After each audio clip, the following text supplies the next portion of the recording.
다시 우리 집 서울 한복판의 작은 골목 30년째 자리를 지키고 있는 철물점이 있습니다.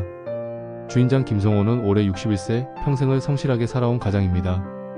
아침 7시면 어김없이 문을 열고 밤 9시가 되어서야 셔터를 내리는 그의 일상은 단조롭지만 묵묵했습니다. 집에서는 아내 순옥이 55년 인생을 오직 가족을 위해 바쳐온 채 오늘도 저녁상을 차리고 있었습니다. 그런데 오늘 30년 직장 생활의 안정을 뒤로하고 아들 민수가 집으로 돌아왔습니다. 아빠 회사 그만뒀어요. 한마디에 집안은 순식간에 전쟁터가 되었습니다. 성호는 화가 치밀어 올랐고 순옥은 당황한 나머지 말문이 막혔습니다. 너 미쳤냐? 대기업 다니는 걸 왜 그만둬? 성호의 목소리가 집안을 울렸습니다. 민수는 스타트업을 하려고요. 제가 하고 싶은 일을 해보고 싶어요 라고 말했지만 부모에게는 철없는 소리로만 들렸습니다. 사실 민수에게는 말할 수 없는 사연이 있었습니다. 회사에서 일어난 부당한 일들, 상사의 갑질과 불의를 목격하며 받은 상처들이 그를 더 이상 그곳에 있을 수 없게 만들었던 것입니다. 하지만 부모님께는 차마 말할 수가 없었습니다. 가족회의는 결국 큰 소리와 서로를 탓하는 말들로 얼룩졌습니다. 그날 밤 민수는 소주 한 병을 들고 집 앞 골목에 앉아 울었습니다. 엄마, 아빠, 나 좀 믿어주세요. 제발 한 번만. 그의 오열 소리가 조용한 방거리에 스며들었습니다. 방 안에서 이를 지켜본 순옥의 마음도 무너져 내렸습니다. 성호 역시 창가에 서서 아들의 뒷모습을 바라보며 복잡한 감정에 휩싸였습니다. 사랑하는 자식이지만 이해할 수 없었고 걱정되지만 어떻게 도와줘야 할지 몰랐습니다. 한 집에 살면서도 점점 멀어져가는 가족들, 과연 이들은 다시 하나가 될 수 있을까요? 그 2장. 민수의 귀가로 집안이 시끄러운 가운데 또 다른 폭탄이 터집니다. 둘째 딸 지은이가 집에 찾아온 것입니다. 29세의 초등학교 교사인 지은은 평소보다 얼굴이 상기되어 있었습니다. 3개월 후 결혼을 앞둔 그녀에게는 부모님께 털어놓지 못한 비밀이 있었습니다. 엄마, 저 병원에 다녀왔어요. 지은의 말에 순옥은 무심코 어디 아픈 데라도 있니? 라고 물었습니다. 지은은 망설이다가 작은 목소리로 말했습니다. 임신한 것 같아요. 순옥의 얼굴이 순간 굳어졌습니다. 결혼 전 임신이라니. 전통적인 가치관을 가진 순옥에게는 받아들이기 어려운 일이었습니다. 더군다나 성호가 이 사실을 알면 어떤 일이 벌어질지 상상만 해도 아찔했습니다. 며칠 후 순옥은 우연히 산부인과 앞에서 지은을 목격하게 됩니다. 딸의 모습을 보며 현실을 받아들여야 한다는 것을 깨달았습니다. 집으로 돌아온 순옥은 성호와 민수 앞에서 사실을 털어놓았습니다. 뭐라고? 결혼도 안 했는데 애를? 성호의 목소리가 천둥처럼 울렸습니다. 민수도 당황한 기색을 감추지 못했습니다. 그날 저녁 가족들이 모두 모였을 때 지은은 당당하게 말했습니다. 저는 잘못했다고 생각하지 않아요. 사랑하는 사람과의 아이인데 뭐가 문제죠? 지은아, 세상이 그렇게 만만하지 않다. 성호의 걱정 섞인 목소리에 지은은 반발했습니다. 아빠는 너무 꽉 막혀 있어요. 이제는 다른 시대라고요. 제 인생은 제가 알아서 할 거예요. 결국 지은은 화를 내며 집을 나갔습니다. 그날 밤 순옥은 지은의 원룸 앞에 정성스럽게 차린 반찬통을 놓고 돌아섰습니다. 말로는 표현하지 못했지만 엄마의 마음은 언제나 자식 편이었습니다. 3장. 이른 아침 성호는 평소와 다름없이 철물점 문을 열었습니다. 그런데 가게 안이 어수선했습니다. 계산대가 뒤져있고 전선과 소품들이 바닥에 흩어져 있었습니다. 도둑이 든 것이었습니다. 곧바로 신고를 했고 경찰이 와서 조사를 벌였습니다. CCTV를 확인한 결과 범인은 동네에 사는 17세 소년 태연이었습니다. 부모 없이 할머니와 사는 아이로 평소에도 말썽을 피우기로 유명했습니다. 아저씨, 미안해요. 정말 급해서 그랬어요. 경찰서에 잡혀온 태연은 고개를 숙인 채 말했습니다. 할머니 병원비가 필요해서 그런 일을 저질렀다는 것이었습니다. 성호는 복잡한 마음으로 아이를 바라봤습니다. 집에서는 민수가 왜 이렇게 바보같이 사세요? 신고하고 끝내면 될 일이잖아요 라며 아버지를 질타했습니다. 하지만 성호의 마음은 이미 기울어 있었습니다. 누군가는 저의 편을 들어줘야 해. 세상이 다 등을 돌리면 저 아이는 어떻게 살겠냐. 순옥도 처음에는 반대했지만 성호의 마음을 이해했습니다. 여보, 그래도 너무 착하게만 살면 손해보는 거 아니야? 하지만 성호는 손해보는 게 뭐가 나쁘냐. 우리가 여유 있을 때 남 도와주는 게 사람 사는 일 아니냐며 고집을 부렸습니다. 결국 가족들은 태연의 할머니를 병원에 데려가고 치료비를 도와주었습니다. 태연은 눈물을 흘리며 정말 고맙습니다. 평생 잊지 않겠어요 라고 말했습니다. 그 모습을 보며 민수도 아버지의 마음을 조금이나마 이해할 수 있었습니다. 아빠, 제가 너무 매정했나요? 아니다. 너도 틀리지 않아. 다만 세상에는 정답이 여러 개 있는 거야. 아버지와 아들이 조금씩 서로를 이해해가는 순간이었습니다. 철물점에 낯선 중년 남자가 찾아왔습니다.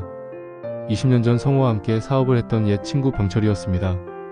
하지만 그의 표정은 어두웠고 옷차림도 초라해 보였습니다. 성호야, 미안하다. 정말 급해서 왔다. 병철의 첫 마디였습니다. 과거 둘이 함께했던 사업이 실패했을 때 성호는 자신의 책임분만 지고 손을 뗐지만 병철은 모든 빚을 떠안게 되었습니다. 그로부터 20년 병철은 빚에 쪼들려 이리저리 떠돌며 살아왔던 것입니다. 얼마나 필요한데? 성호가 조심스럽게 물었습니다. 3천만 원만 빌려줘. 꼭 갚을게. 병철의 간절한 목소리에 성호는 망설였습니다. 집안 사정도 넉넉하지 않은 상황에서 쉽지 않은 금액이었습니다. 집으로 돌아온 성호는 가족들에게 상황을 설명했습니다.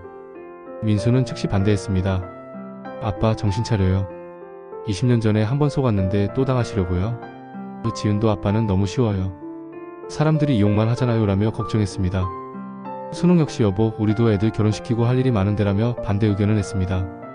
하지만 성호의 마음은 이미 정해져 있었습니다. 의리라는 게 있잖아. 친구가 어려울 때 외면하면 그게 사람이냐? 며칠 후 병철이 다시 찾아왔습니다. 이번에는 술에 취한 채 소리를 지르며 돈을 요구했습니다. 그 모습을 본 민수와 지은은 아버지를 보호하기 위해 나섰습니다. 아저씨, 이건 아니잖아요. 우리 아버지 괴롭히지 마세요. 병철은 가족들의 단합된 모습을 보며 정신이 번쩍 들었습니다. 미안하다, 성호야. 내가 정말 한심하구나. 그는 눈물을 흘리며 돌아갔습니다. 그날 저녁 가족들은 처음으로 한마음이 되어 아버지를 지켜냈다는 뿌듯함을 느꼈습니다. 평소와 다름없던 어느 날 오후 순옥이 설거지를 하다가 갑자기 쓰러졌습니다.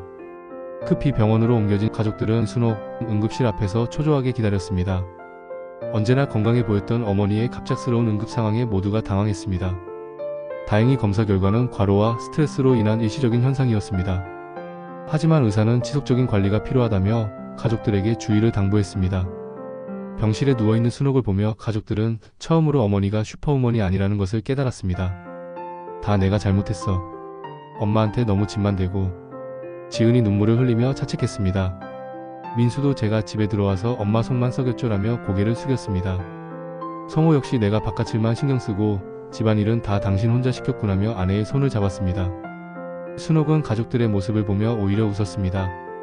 너희들이 이렇게 걱정해주는 게 엄마는 가장 고마워. 내가 아프다고 해서 서로 탓하지 마. 그게 엄마 마음을 더 아프게 하는 거야. 병실에서의 며칠간 가족들은 교대로 순옥을 돌봤습니다. 성호는 서툴게나마 죽을 끓여왔고 민수는 어머니의 발 마사지를 해드렸습니다. 지은은 병원 생활용품들을 챙기며 세심하게 보살폈습니다. 너희가 웃는 게 엄마 약이야. 서로 사이좋게 지내는 게 엄마가 빨리 나을 수 있는 방법이야. 순옥의 말에 가족들은 눈물을 터뜨렸습니다. 그동안 당연하게 여겼던 어머니의 희생과 사랑을 새삼 깨닫게 된 순간이었습니다. 태어나는 날 순옥은 이번 일로 우리 가족이 더 끈끈해진 것 같아라며 환하게 웃었습니다. 가족들도 어머니의 건강이 최우선이라는 것을 마음 깊이 다짐했습니다. 집안의 경제 상황이 점점 어려워졌습니다. 민수의 스타트업은 아직 수익을 내지 못하고 있었고 지은의 결혼 준비 비용도 만만치 않았습니다. 성호의 철물점도 대형마트와 인터넷 쇼핑몰 때문에 매출이 계속 줄어들고 있었습니다. 가족회의가 열렸습니다. 성호는 무거운 마음으로 입을 열었습니다. 이 집을 팔아야 할 것 같다. 30년 동안 살아온 집, 아이들이 자라고 추억이 쌓인 공간을 떠나야 한다는 현실이 모두에게 충격이었습니다. 민수는 제 사업만 조금 더 기다려주시면 돈을 벌 수 있을 텐데라며 안타까워했습니다. 지은은 결혼식을 간단히 할게요. 집은 팔지 말아요라며 눈물을 흘렸습니다. 하지만 현실은 냉혹했습니다. 그래, 집을 팔자. 하지만 나는 여기서 더 살고 싶어. 각자의 욕심과 아쉬움이 드러나면서 가족들은 또다시 갈등에 빠졌습니다. 형은 맨날 자기 일만 생각해. 나도 결혼 준비할 게 많다고. 너는 뭔데 결혼한다고 이렇게 큰 소리야? 싸움이 격해지자 순옥이 조용히 가족 사진첩을 꺼내왔습니다. 아이들이 어렸을 때부터 최근까지의 사진들이 가득했습니다. 봐라, 이게 우리 집이야. 벽과 천장이 집이 아니라 이런 추억들이 진짜 집이야. 순옥의 말에 가족들은 조용해졌습니다. 집은 언제든 다시 마련할 수 있어. 하지만 가족이 흩어지면 다시 모이기 어려워. 우리가 함께 있는 게 가장 중요한 거야. 결국 가족들은 집을 지키기로 했습니다. 대신 모두가 조금씩 양보했습니다. 민수는 아르바이트를 해서 생활비에 보탰고 지은은 결혼식을 소규모로 치르기로 했습니다. 성호와 순옥도 생활비를 더욱 절약하기로 했습니다. 7장. 드디어 지은의 출산일이 다가왔습니다. 새벽 3시 지은의 남편에게서 급한 전화가 왔습니다. 어머니 지은이가 병원에 입원했어요. 가족들은 서둘러 병원으로 향했습니다. 분만실 앞에서 기다리는 시간이 유독 길게 느껴졌습니다. 성호는 복도를 왔다 갔다 하며 안절부절못했고 순옥은 기도하는 마음으로 손을 모았습니다.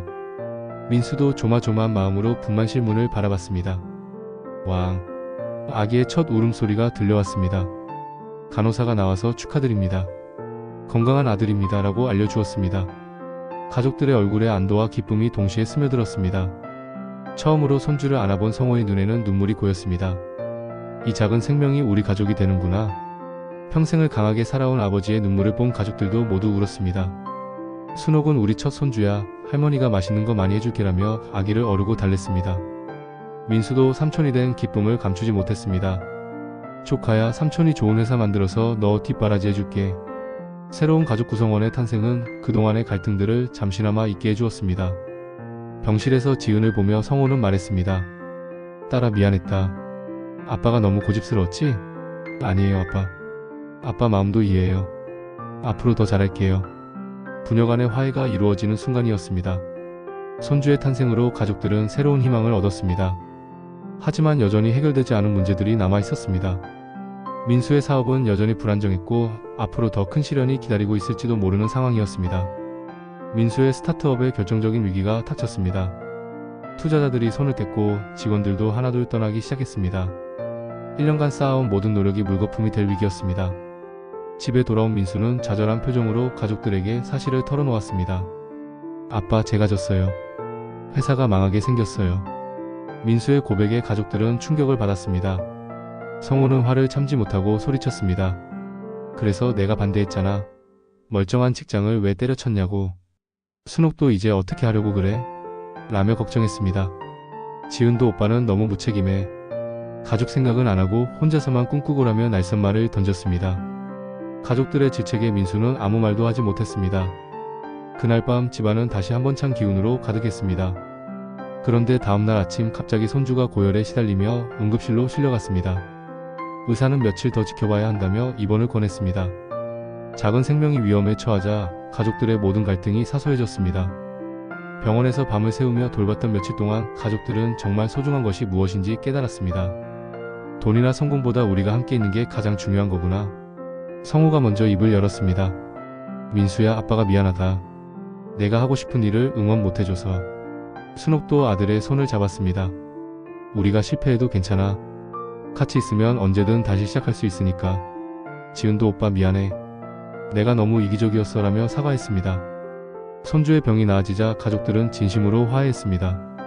민수는 이번엔 정말 신중하게 할게요. 가족과 상의해가면서라며 새로운 다짐을 했습니다. 성호도 실패하면 어때? 철물점 일도 배우고 다시 도전하면 되지라며 아들을 격려했습니다. 몇 달 후 작은 철물점 앞에서 가족들이 함께 사진을 찍었습니다. 손주를 안고 있는 할아버지 할머니의 미소, 그리고 서로를 이해하게 된 남매 모습이 따뜻했습니다. 다시 우리 집이네. 성호의 말에 모두가 환하게 웃었습니다. 집은 건물이 아니라 사랑하는 사람들이 함께 있는 곳이라는 것을 온 가족이 깨달은 순간이었습니다.